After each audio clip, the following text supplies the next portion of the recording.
I need to start with a confession. I'm a drug addict, and the substance I'm addicted to, you're probably addicted to it too. It's caffeine. Now, before you click away thinking this is some anti-coffee rant, hear me out. Because caffeine isn't just any drug. It's the only drug in human history that made us smarter, more productive, and more connected as a society. In fact, without this drug, the modern world as we know it wouldn't exist. No Enlightenment, no Industrial Revolution.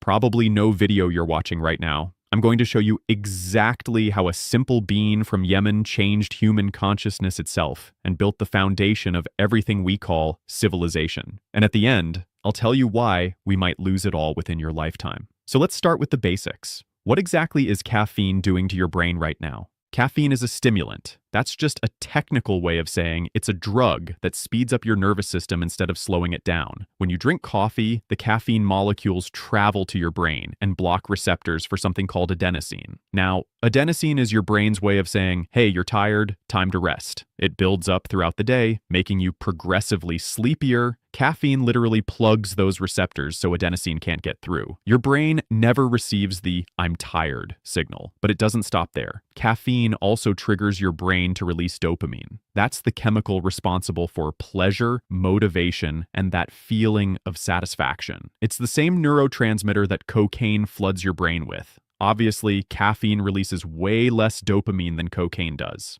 But the principle is identical. This is why coffee doesn't just keep you awake. It makes you feel good while you're awake. Now here's where it gets interesting and a little uncomfortable. The more regularly you consume caffeine, the more your brain adapts. It starts producing more adenosine receptors to compensate, which means you need more caffeine to get the same effect. And when you don't get it, withdrawal, headaches, brain fog, exhaustion, irritability, even mild paranoia and depression in heavy users. The journalist Michael Pollan wrote an entire book about this. He quit caffeine for 3 months just to experience what his normal consciousness actually felt like without it. His conclusion? Most of us have been caffeinated for so long that we don't even know what our baseline is anymore. The alert, focused state we feel after coffee?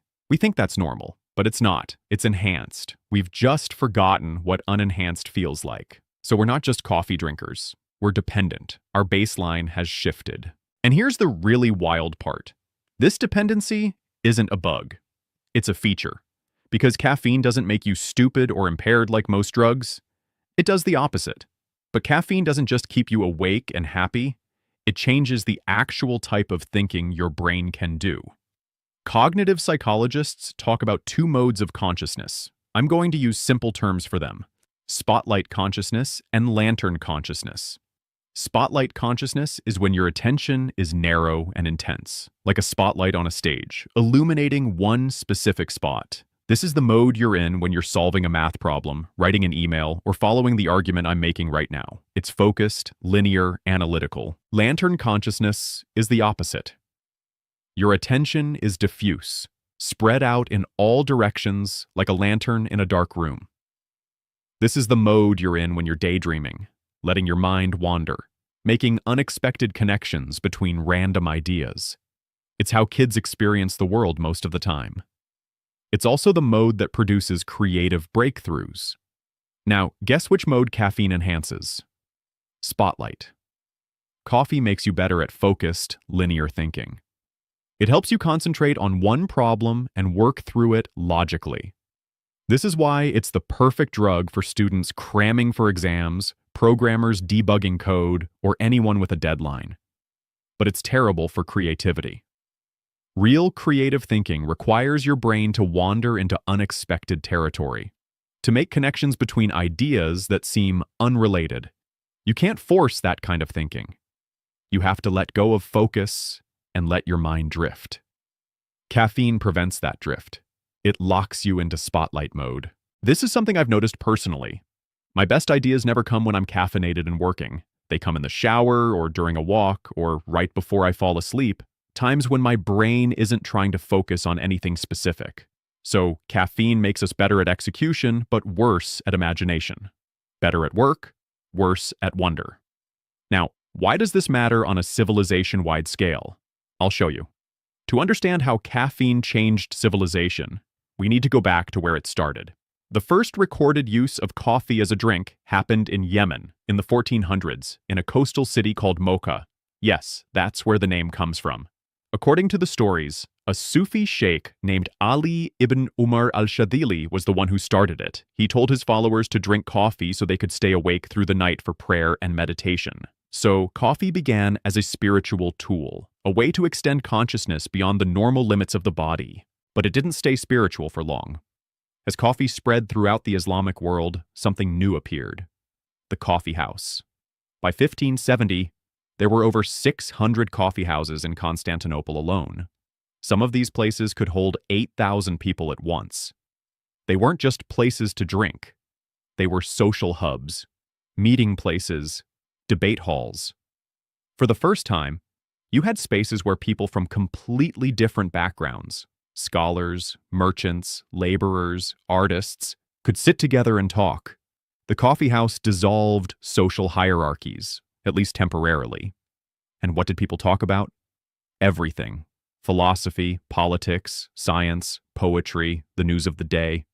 Coffeehouses became centers of intellectual life. And the coffee itself was the fuel. Remember what I said about spotlight consciousness? Coffee makes you alert, focused, able to have sharp, logical debates.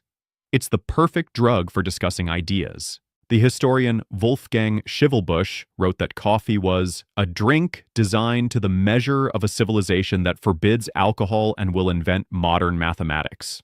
Think about that. The Islamic Golden Age, the period when Islamic scholars were leading the world in mathematics, astronomy, medicine, philosophy, coincided exactly with the rise of coffee culture. This wasn't a coincidence. Now, let's fast forward to in the 1600s. Before coffee and tea arrived, Europeans had basically two options for beverages: water, which was often contaminated, or alcohol. People drank beer with breakfast, not because they wanted to get drunk, but because it was safer than water and provided calories. Imagine trying to do intellectual work while mildly buzzed all day. Then, coffee showed up. Coffee houses started opening across Europe starting in the 1620s, and they exploded in popularity. In England, they called coffee houses penny universities. You'd pay a penny for a cup of coffee, and in exchange, you got access to newspapers, magazines, and most importantly, conversation with anyone there. Want to learn about shipping routes? Sit in the merchant's coffee house. Want to discuss philosophy? Go to the intellectual's coffee house. Some of the most important scientific conversations in history happened in these places. Isaac Newton and Edmund Halley, the astronomer who discovered Halley's comet, used to meet at a coffee house called the Grecian to discuss physics and mathematics. Legend has it they once explained gravitational orbits using a dolphin as a model, in a coffee house. In the 20th century, Jean-Paul Sartre, Simone de Beauvoir, and Albert Camus were regulars at cafes in Paris. Existentialism was born over espresso. The journalist Michael Pollan makes a fascinating argument.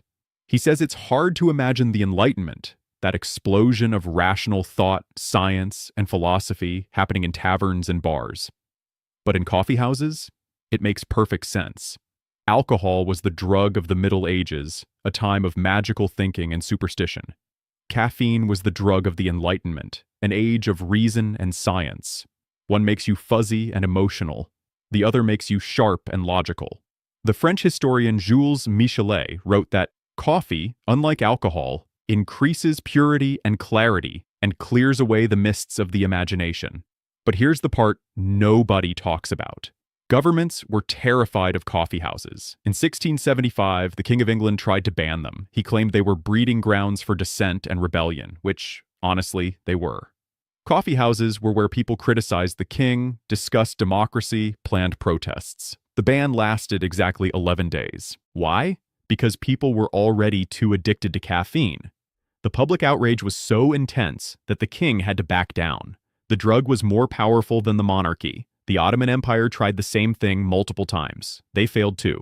Coffee houses weren't just nice social spaces. They were genuinely dangerous to authoritarian power because they created informed, connected, caffeinated citizens who could think clearly and organize collectively. This pattern continues today. Even now, coffee houses in many countries serve as meeting places for political dissidents and activists. Coffee didn't just fuel the Enlightenment, it protected the spaces where the Enlightenment could happen. Okay, so coffee helped build Islamic scholarship and European science. But that's all history. What about today? Here's the uncomfortable truth. The modern economy is built on caffeine, not metaphorically, literally. Let me tell you a story. It's the 1940s in America. World War II is raging. A factory owner in the Midwest is having a problem. Most of his young male workers have been drafted, so he's had to hire women and older men instead.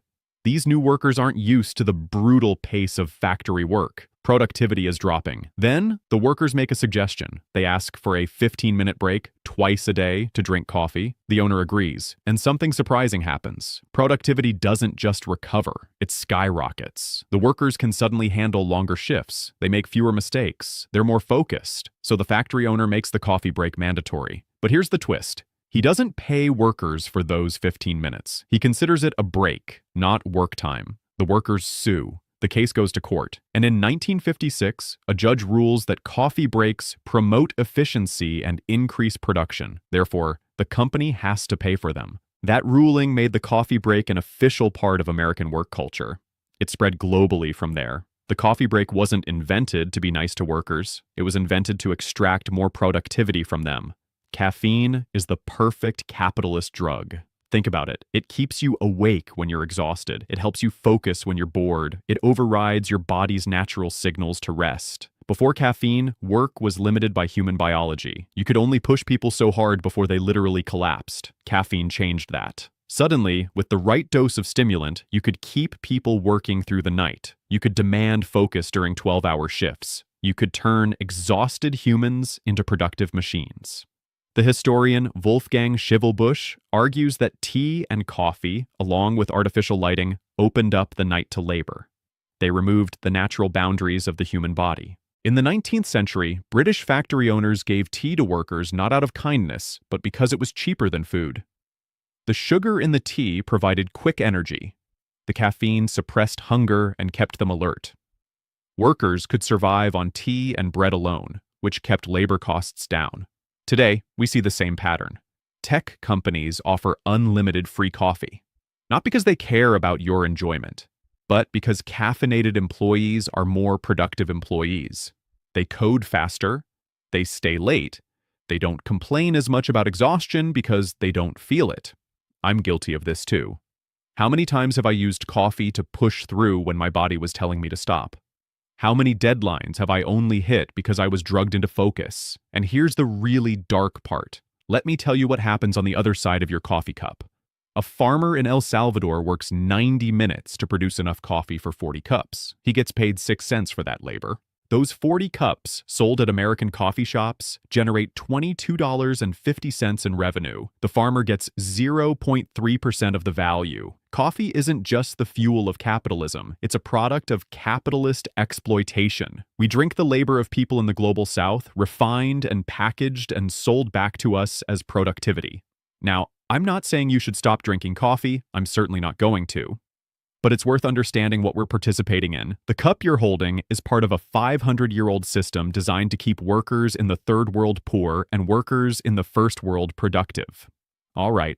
So, coffee is a drug that changed human consciousness, built modern intellectual culture, and became essential to the global economy. Here's the problem. Coffee might not survive the century. Climate change is destroying the regions where coffee can grow. Coffee plants are extremely sensitive to temperature. They need specific conditions, not too hot, not too cold, the right amount of rain. As global temperatures rise, those conditions are disappearing. Scientists estimate that by 2050, half of the land currently used to grow coffee will no longer be viable. Half. Some farmers are trying to adapt by moving their crops higher up mountains, where it's cooler. But there's only so much altitude available. Eventually, you run out of mountain. Imagine a world without coffee. No morning ritual, no coffee houses, no late-night work sessions fueled by espresso. More than that, imagine the global economy trying to function without its primary stimulant. Millions of knowledge workers suddenly losing access to the drug that makes them productive. It sounds absurd, but it's not impossible. Michael Pollan, that journalist I mentioned earlier, said something that stuck with me. He said a world without caffeine would be an unbearable place. I think he's right. So here we are. 500 years after a Sufi monk in Yemen told his followers to drink coffee to stay awake for prayer, We've built an entire civilization on top of this drug. We've reshaped human consciousness. We've created social institutions.